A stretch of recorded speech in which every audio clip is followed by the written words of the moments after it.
I never thought attending my best friend's wedding would be the night that changed everything. But when a mysterious billionaire leaned in and whispered, "Pretend you're with me," I had no idea I was about to step into a world of luxury, danger, and a love I never saw coming. Before we jump back in, tell us where you're tuning in from. And if this story touches you, make sure you're subscribed, because tomorrow, I've saved something extra special for you. The coastal cliffs of Monterey Bay stretched endlessly beneath the sunset, waves crashing against jagged rocks far below. The seaside Grande estate perched on the edge of this natural wonder, its white marble columns and glass walls reflecting the amber light like liquid gold. Inside the grand ballroom, hundreds of guests moved in elegant choreography, silk gowns swishing, champagne glasses catching the light from crystal chandeliers that hung like frozen waterfalls from the vaulted ceiling. This was the wedding of the year. Natalie Chun, my best friend since childhood, was marrying Preston Holloway, a prominent venture capitalist whose family name appeared on hospital wings and university libraries. Everything about this day screamed perfection. The orchestra playing Vivaldi in the corner, the centerpieces of white orchids and eucalyptus, the five-tier cake that looked more like architecture than dessert. And there I was, Avery Sinclair, sitting at table 17, tucked near the service entrance where the waitstaff rushed past with trays of hors d'oeuvres. I smoothed down my burgundy dress, one I'd sewn myself from fabric I'd found on sale 3 months ago. It was elegant in its simplicity, with clean lines and careful stitching. But here, surrounded by designer labels and jewelry that cost more than my monthly rent, it felt painfully inadequate. Look at Natalie, a woman at the next table's side, her voice carrying just enough to reach me. She's glowing. Preston is absolutely perfect for her. Her companion nodded enthusiastically. And can you believe Avery came alone? Again, she dropped her voice to a conspiratorial whisper. 5 years they've been friends, and Natalie's the one who got everything right. Career, marriage, that gorgeous house in Pacific Heights. I kept my eyes fixed on my wine glass, letting their words wash over me like cold rain. This wasn't new. It had been the story of our friendship since college. Natalie, brilliant and magnetic, always landing the internship, the promotion, the perfect relationship. And me, steady Avery, the dependable friend who cheered from the sidelines while stitching costumes for theater productions and scraping by as a freelance costume designer. I loved Natalie. Truly I did. She had been there through my mother's illness, through my father's financial struggles, through every setback and small victory. But tonight, watching her dance with Preston while cameras flashed and guests applauded, I felt the weight of comparison crushing down on my chest. The music shifted to a waltz. Couples flooded the dance floor in a sea of coordinated movement. I checked my phone beneath the table, 7:45 p.m. Too early to leave without seeming rude. Too late to pretend I was enjoying myself. That's when I felt it, a presence that seemed to shift the very air in the room. I looked up, and there he was, tall, with shoulders that filled out his midnight blue suit perfectly. His hair was dark, swept back with casual precision. But it was his eyes that stopped my breath, storm gray, intense, and fixed directly on me with an unnerving focus. He moved through the crowd like water finding its path, and people unconsciously stepped aside, their conversations faltering as he passed. Whispers rippled outward. Is that? It can't be. What's he doing here? The man reached my table and, without asking permission, pulled out the empty chair beside me. He sat down with deliberate calm, as though he'd always meant to be there. Then he leaned close, his voice low and smooth as aged whiskey. Pretend you're with me. My heart jolted. I turned to face him, confusion and shock warring in my chest. Excuse me. His gray eyes never left mine, but I caught the slightest tension in his jaw. They're watching. Let them believe we're together. Around us, the atmosphere had already changed. Heads turned. Conversations stopped mid-sentence. The invisible woman at table 17 had suddenly become the most interesting person in the room. And I had absolutely no idea who this man was, or why he'd just rewritten my entire evening with 5 simple words. The man beside me radiated authority in a way I'd never experienced. Even sitting still, he commanded attention. Every line of his posture spoke of control, of someone accustomed to having rooms bend to his will. Who are you? I whispered, my pulse racing.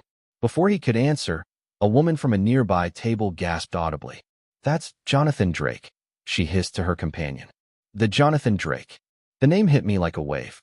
Jonathan Drake. Even I, living in my small world of fabric swatches and costume fittings, knew that name.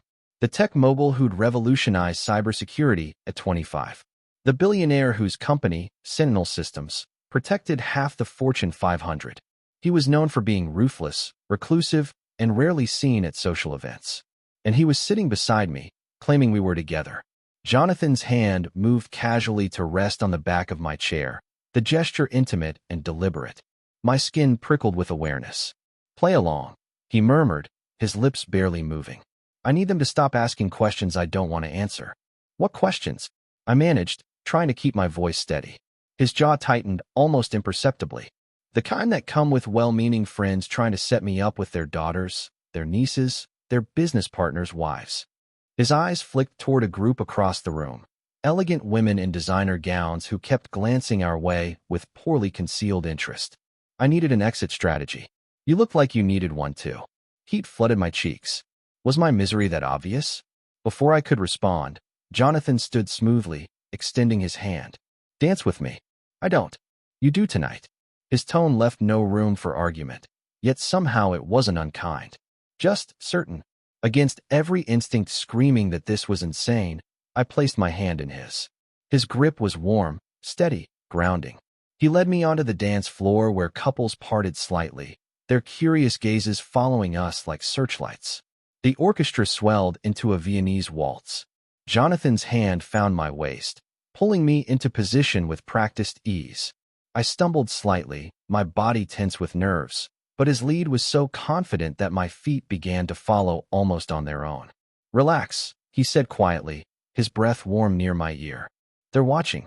Give them something to see." I forced my shoulders to drop, my steps to flow. Gradually, impossibly, the movement became natural. We turned across the polished floor, my burgundy dress swirling, his suit jacket brushing against my arm. Around us, I could feel the weight of speculation, hear the whispers growing like wildfire. "Avery Sinclair dancing with Jonathan Drake," someone murmured nearby. "How long has this been going on?" My heart hammered, but Jonathan's expression remained perfectly calm, almost bored, as if escorting a woman onto the dance floor was the most ordinary thing in the world. When the music slowed, he didn't release me immediately. Instead, he leaned closer, his voice pitched for my ears alone. "Thank you for the performance." "Performance?" I echoed, my throat tight. "Mutual benefit." His gray eyes held mine, and for a moment, I saw something flicker beneath the surface, something guarded yet strangely vulnerable. "You saved me from an uncomfortable evening.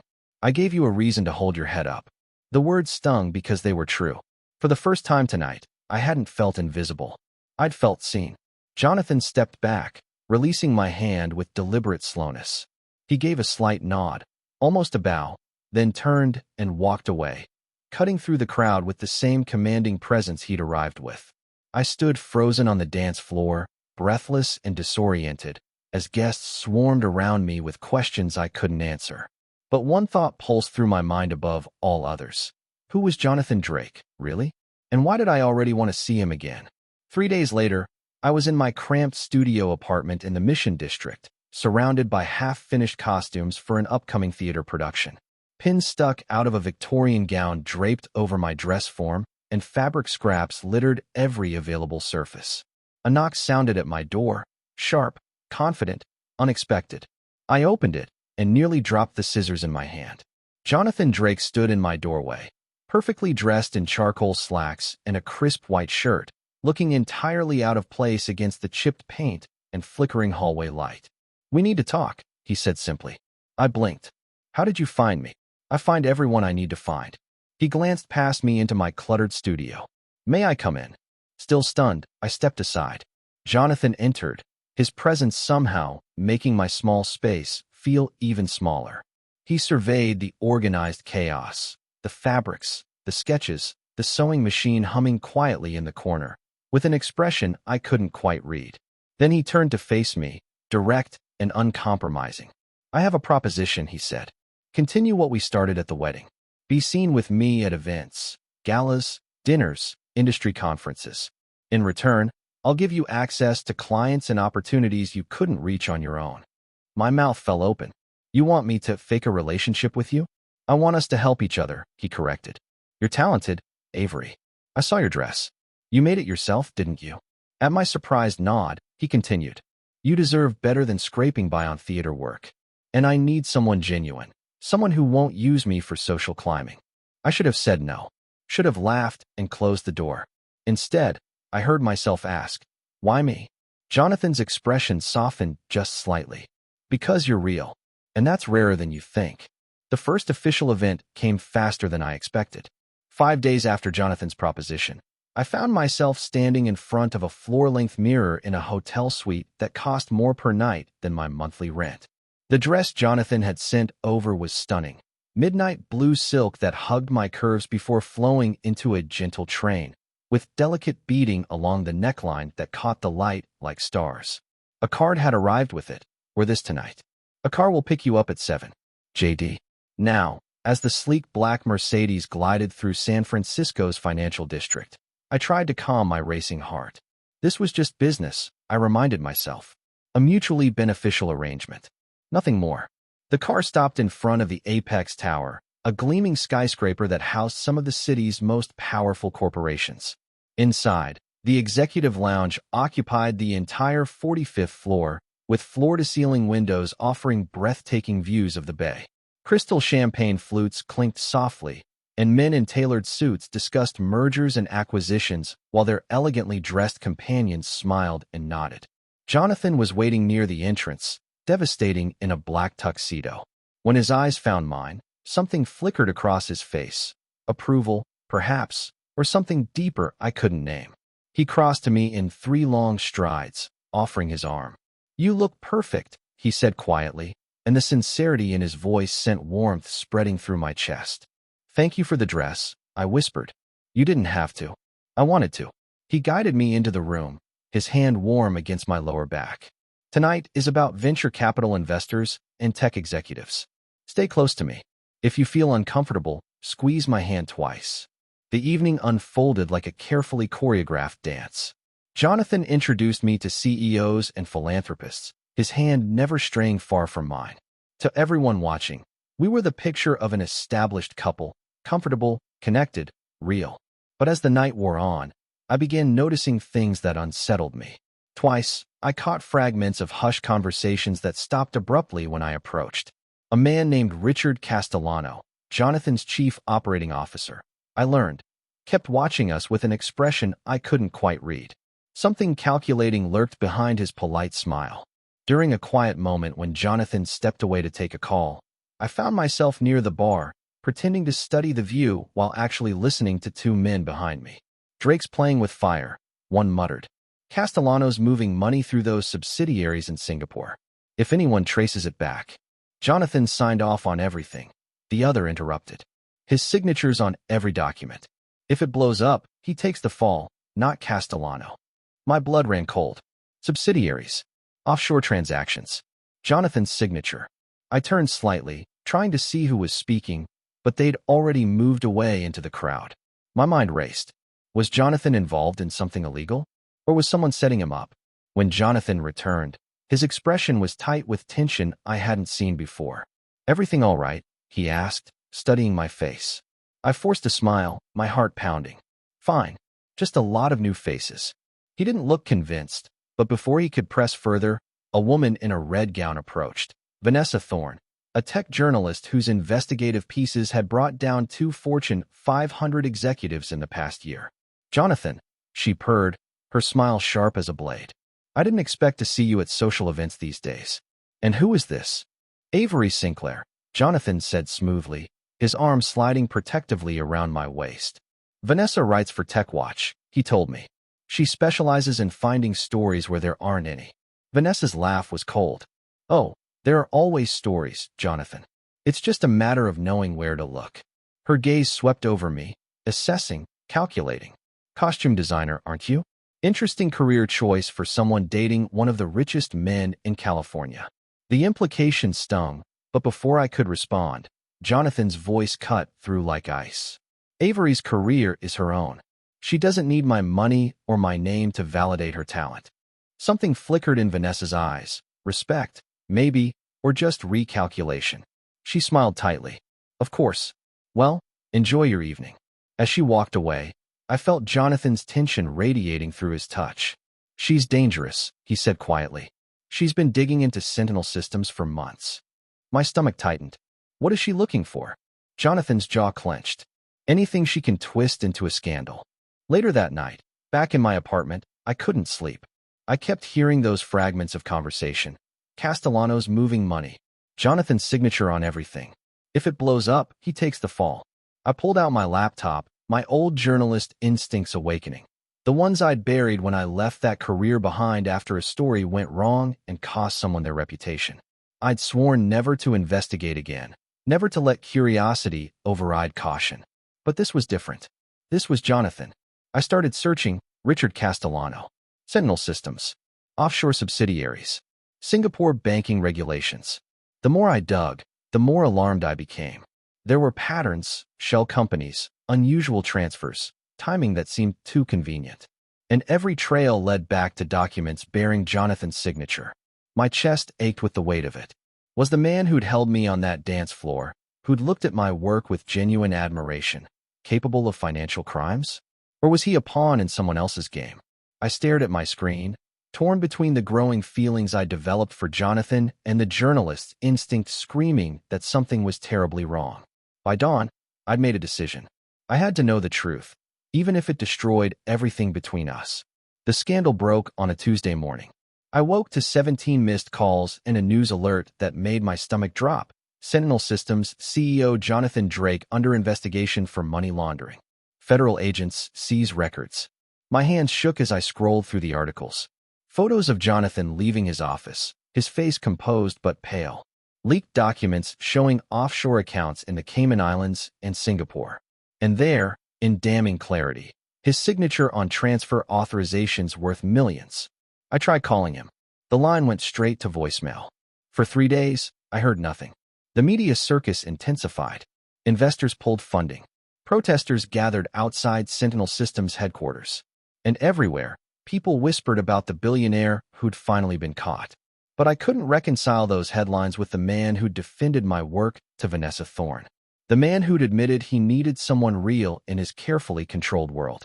On the 4th night, unable to bear it any longer, I did something reckless. I took a cab to Sentinel Systems Tower, slipping past distracted security into the executive floors. I knew it was wrong, knew I was crossing every line. But I had to see the evidence for myself. The records room was dimly lit, rows of filing cabinets stretching into shadows. I found the financial division, my heart hammering as I pulled folders marked with dates matching the suspicious transfers. Inside were authorization forms, wire transfer receipts, all bearing Jonathan's bold signature. But something nagged at me. I pulled out my phone, comparing the signatures to a photo I'd taken of Jonathan signing a restaurant check weeks ago. The slant was wrong. The pressure of the pen, the loop of the D, subtly different. Looking for something? I spun around, folders scattering. Jonathan stood in the doorway, backlit by the hallway fluorescence. His suit was rumpled, dark circles shadowed his eyes, and when our gazes met, I saw something that cut deeper than anger, betrayal. Jonathan, you what? His voice was dangerously quiet as he stepped into the room. Decided to play investigative journalist?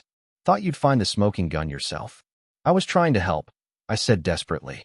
Those signatures, they're forgeries. Someone's setting you up. He laughed, sharp and bitter. And you figured this out by breaking into my company? By sneaking around behind my back. I called you. You wouldn't answer. Because federal agents seized my phones. Jonathan's composure finally cracked, his voice rising. Because my entire world is imploding, and the one person I thought I could trust turns out to be just another opportunist looking for a story. The accusation hit like a physical blow. That's not fair. I left journalism years ago. Did you? He moved closer, his gray eyes stormy. Or did you just find a better angle? Get close to the billionaire, dig up dirt from the inside, sell it to the highest bidder. Tears burned my eyes. You know that's not true. Everything between us was a performance. He cut me off coldly. That's what we agreed to, remember? Pretend. That's all it ever was. Don't say that. My voice broke. You know it became more. You felt it too. What I feel, Jonathan said, his jaw tight, is like a fool for thinking you were different, for letting you in when I should have known better. He grabbed the folders from my hands, his touch deliberately avoiding mine. Get out. Don't come to my office. Don't call me. Don't try to explain. We're done. The finality in his words shattered something inside me. I wanted to argue, to make him see reason, but the wall he'd erected was impenetrable. I left, my vision blurred with tears, and didn't look back. The days that followed were a nightmare. My phone rang constantly, reporters wanting statements, former theater clients canceling commissions, friends asking questions I couldn't answer. Natalie called, concerned, but I couldn't bring myself to explain how I'd fallen for a man during a fake relationship and lost him by trying to save him.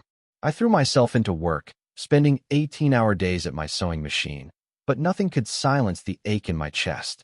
Then, 1 week after our confrontation, everything changed. I was walking home from the fabric district, arms full of supplies, when a black van screeched to a stop beside me. Before I could scream, rough hands grabbed me, a cloth pressed over my mouth. Chemical sweetness filled my lungs, and the world went dark. I woke in a cold warehouse, my wrists zip-tied to a metal chair. Panic surged as I struggled, but the bindings only cut deeper. "Ah, you're awake." Richard Castellano emerged from the shadows, his expensive suit incongruous in the grimy space. "I apologize for the dramatics, Miss Sinclair, but you've become a problem. What do you want?" My voice came out hoarse. "Your silence." He circled me slowly, hands in his pockets. "You're clever. I'll give you that. Those forged signatures? Took my team months to perfect them. Jonathan would never have suspected if you hadn't started digging." Horror washed over me. "You framed him." I liberated myself, Castellano corrected. "Jonathan built Sentinel systems, but he was too ethical, too cautious. He would never approve the offshore investments that tripled our profits. So I simply helped things along. His signature, his reputation, his fall." He smiled coldly. "The perfect scapegoat. The FBI will figure it out." "Will they?" "By the time anyone questions the documents, I'll be in a country without extradition treaties, with enough money to live like a king." He leaned closer. "And you, my dear, will be a tragic casualty. A woman who got too close to a scandal and couldn't handle the pressure." Fear clawed at my throat, but before Castellano could continue, a deafening crash echoed through the warehouse. The door exploded inward, and armed security flooded in, led by Jonathan. He looked like an avenging angel, his face contorted with fury.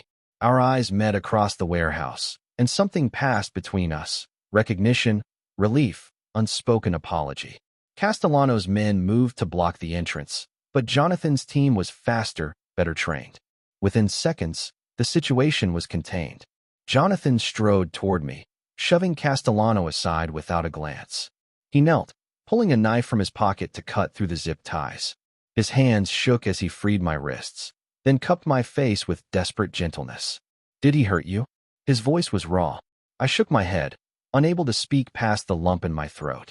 Behind him, federal agents were reading Castellano his rights, the man's arrogant mask finally cracking. Jonathan pulled me against his chest, his heart thundering beneath my ear. "I'm sorry," he whispered into my hair. "God, Avery, I'm so sorry. I should have listened. Should have trusted." "You came," I interrupted, my fingers clutching his jacket. "How did you know?" "Your phone's location. When it went dark, I knew something was wrong." He pulled back just enough to meet my eyes, his own glistening. "I couldn't lose you. Not like this. Not before I told you." His words were cut off by the arrival of more federal agents, but his grip on my hand never loosened as they led us out of that horrible place and into the night. 2 weeks after the warehouse, I sat in a hospital room that felt more like a luxury hotel suite. Jonathan had insisted on keeping me under observation despite the doctors clearing me after the first day. Now he occupied the chair beside my bed, his arm in a sling from where Castellano's bodyguard had dislocated his shoulder during the rescue. "You didn't have to stay," I said softly, watching him flip through reports on his tablet with his good hand. He looked up, those gray eyes softer than I'd ever seen them. "Yes, I did." The silence stretched between us, heavy with everything unsaid. Finally, Jonathan set the tablet aside and turned fully toward me. "The FBI cleared me this morning. he said. Castellano confessed to everything. The forgeries, the offshore accounts, bribing the journalists who leaked the story. He thought if he destroyed my reputation first, no one would believe me when the truth came out. Relief flooded through me. Jonathan, that's incredible. I was wrong about you. His voice cracked slightly. That night in the records room, I said terrible things. I accused you of using me when you were the only one trying to save me. He reached for my hand, his touch tentative. I've spent my entire adult life building walls, convinced that trust was weakness. My father taught me that everyone has an agenda, everyone wants something. Jonathan, let me finish. His thumb traced circles on my palm. When I saw you in that warehouse, tied to that chair because you'd gotten too close to the truth trying to protect me, I realized something. Those walls I built, they weren't keeping me safe. They were keeping me alone. Tears pricked my eyes. I should have told you what I suspected instead of investigating on my own. After what happened with my journalism career, after I destroyed someone's life with a story I didn't verify properly, I swore I'd never make that mistake again. I needed to be certain before I accused anyone. Jonathan's hand tightened on mine. You were protecting me even when I pushed you away. That's not something I've ever had before. What are you saying? I whispered. He shifted closer, his expression vulnerable in a way that made my heart ache. I'm saying I don't want to pretend anymore, Avery. No more fake appearances, no more arrangement. I want us, to be real. If you'll have me. The words I'd been afraid to hope for hung in the air between us. You're sure? Because I'm still just a costume designer with student loans and a studio apartment. I can't give you the kind of life. You give me something infinitely more valuable. Jonathan cupped my face with his good hand, his touch reverent. You see me. Not my bank account, not my reputation, not what I can do for you. Just me. I leaned into his palm, my own hand covering his. I fell in love with you somewhere between that first dance and the grocery store run where you couldn't figure out what a reusable bag was for. His laugh was surprised, genuine. I fell for you when you told me your dress was handmade and didn't apologize for it. You were so proud of your work, so unapologetically yourself. His voice dropped to a whisper. I'd forgotten what that looked like. When he kissed me, it wasn't like the careful performances at galas or the stolen moment after the rescue. This was real, messy and imperfect, and absolutely right. His hand tangled in my hair. Mine gripped his shirt, and for the first time since that wedding, nothing between us was an act. When we finally pulled apart, both breathless, Jonathan rested his forehead against mine. Move in with me. I blinked. That's fast. I almost lost you twice, he said firmly. I'm not wasting any more time. Besides, your apartment is the size of my closet, and you deserve a proper studio space for your work. Jonathan Drake, are you trying to take care of me? Absolutely. His smile was unrepentant. I'm also investing in your costume design business.